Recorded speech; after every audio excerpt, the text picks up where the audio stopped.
বাংলাদেশের agricultural inputs মার্কেটে ২০ বছরে আসলে অনেক কিছু শিখলাম, অনেক কিছু দেখলাম। তো একটা জিনিসকে এখনো শেখার চেষ্টা করছি, এখনো বোঝার চেষ্টা করছি। সেটা হচ্ছে আসলে সেলস কাকে বলে? ক্যারিয়ারের শুরুর দিকে যখন বেশ অনেকগুলো ট্রেনিং করেছিলাম। তো ট্রেনিং এর একজন ট্রেইনারকে উনার কিছু বক্তব্য খুব ভালো লেগেছিল। সেই বক্তব্যগুলোকে ধরেই আসলে আজকে কথাগুলো বলব। যেন সেলসের যে সংজ্ঞাটা এটা খুব সহজভাবে আমরা যেকোনো শ্রেণীর মানুষ যেন খুব সহজে বুঝতে পারে যে আসলে সেলস কি। আমাদের সমাজে প্রচলিত বেশ কিছু বিষয় আছে। আমরা এখনো অনেক শিক্ষিত লোকও আছি যারা আসলে ঈদের শপিং এর সময় বলি একটু মার্কেটিং করে আসি। আসলে আমরা বুঝি না যে আসলে মার্কেটিং কি আর শপিং কি? এজন্যই হয়তোবা এই ভুলগুলো আমরা করে থাকি। সো যাই হোক সেটা ভিন্ন টপিক। সেটা নিয়ে পরে আবার কোনো একদিন আলাপ হবে। তো আজকে শুধু সেলস নিয়ে কথা বলি। আমার সেই ট্রেইনারের কথার রেশ ধরে আপনাদের সঙ্গে আসলে এখন একটু কথা বলব। আ আজ থেকে প্রায় ১৫ বছর আগের কথা আমার যতদূর মনে পড়ে। খুব সম্ভবত আ রমজান মাস ছিল। সো আমাদের একটা schedule করা ছিল যে আমরা ২টো পর্যন্ত আ অফিস করব। তারপরে ২টো থেকে ইফতারের আগ পর্যন্ত আমাদের ট্রেনিং চলবে এবং তারপরে ইফতার করে আমরা আমাদের বাসায় যাব। এই ধরনের একটা ট্রেনিং প্রোগ্রাম ছিল। আমি তখন যে অর্গানাইজেশন এ ছিলাম ওনাদের এই আয়োজনটা ছিল ওই সময়। তো আমার ঠিক এক্সাক্ট সালটা মনে আসছে না। তবে আজ থেকে ১৫ বা ১৬ বছর আগেই এরকম হয়তোবা হয়েছিল আরকি।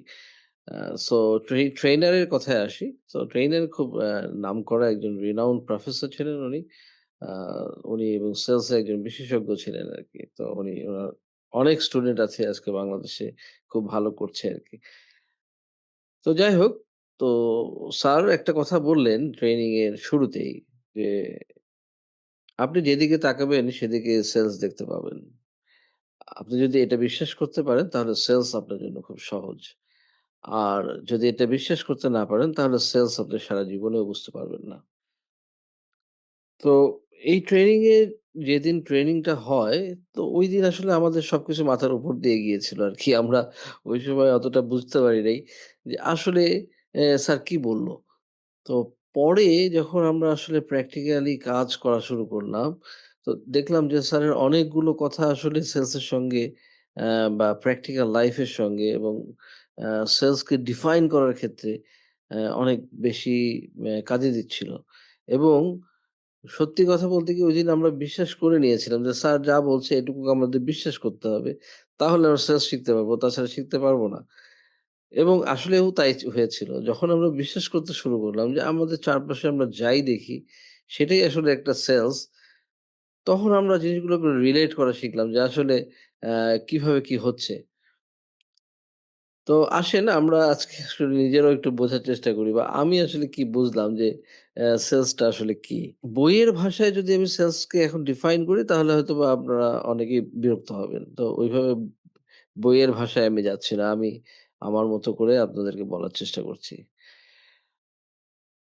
সেলস আসলে টোটাল যে বিষয়টা, এটা আসলে একটা প্রক্রিয়ার মধ্য দিয়ে হয়। এবং সেই প্রক্রিয়াটা হচ্ছে জাস্ট একটা চাহিদা পূরণ। এই চাহিদা পূরণ করতে গিয়েই যত ঘটনা ঘটে।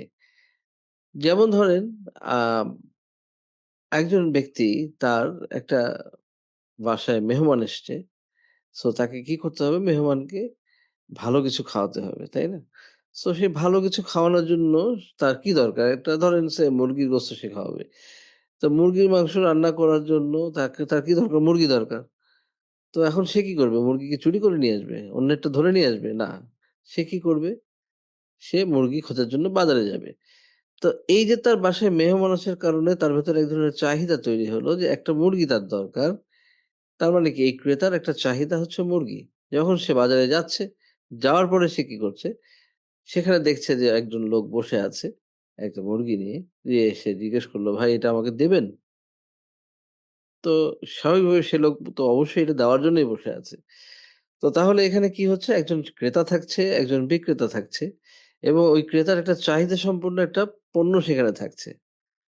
আর সেই পণ্যের যখন সে বিনিময় করতে চাচ্ছে, তখন কি করছে? বিক্রেতাকে জিজ্ঞেস করছে, "ভাই এটা যে আমাকে দেবেন, তার জন্য আমাকে কি করতে হবে?"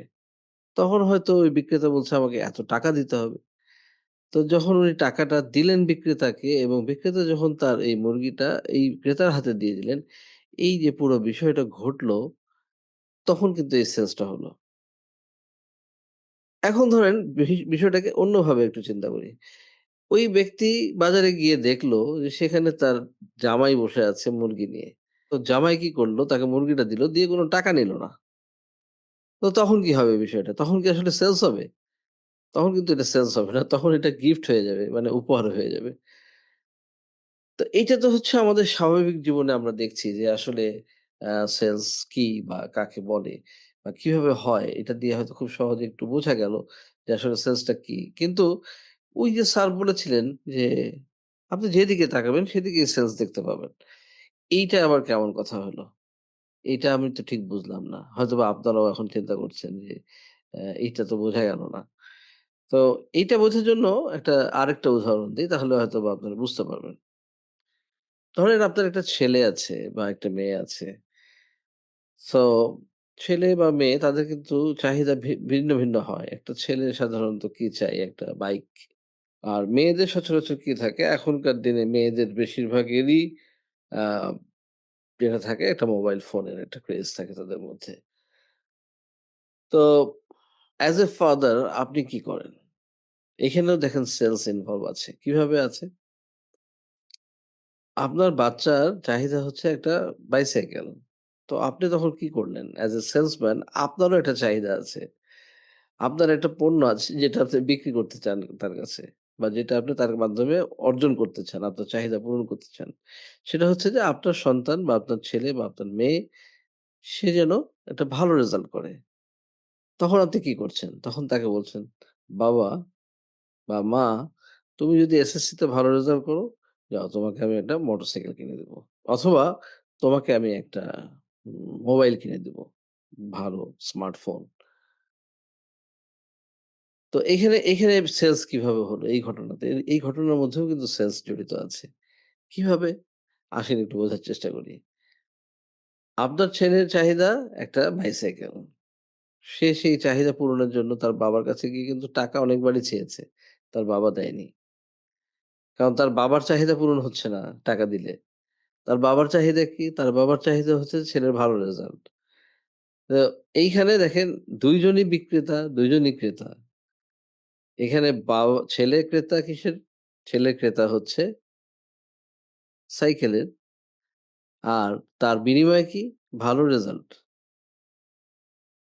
বাবা যখন তার ছেলের কাছ থেকে ভালো রেজাল্টটা পাবে, মানে টাকা না নিয়ে সে ভালো রেজাল্টটাকে নেবে। নিয়ে সে কি করছে? সাইকেল তাকে দিচ্ছে।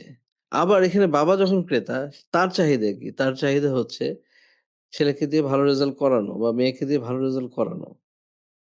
তো সে কি করছে? তাকে বলছে, "তুমি ভালো রেজাল্ট করো। আমার চাহিদা পূরণ করো।" তো ছেলে যখন তার চাহিদা পূরণ করছে, সে তার বিনিময়ে কি করছে? টাকা না দিয়ে তাকে দিচ্ছে একটা বাইক। সো আশা করি বুঝাতে পেরেছি। খুব বেশি জটিল হয়নি হয়তোবা। তো আজকের মতো আ সেলস এর সংজ্ঞা এটুকুই থাক। আরো কোনো একদিন হয়তো আলোচনা হলে সেলস এর প্রসেস নিয়ে কথা বলব। অনেক বিষয় নিয়ে আরো আলোচনা হবে।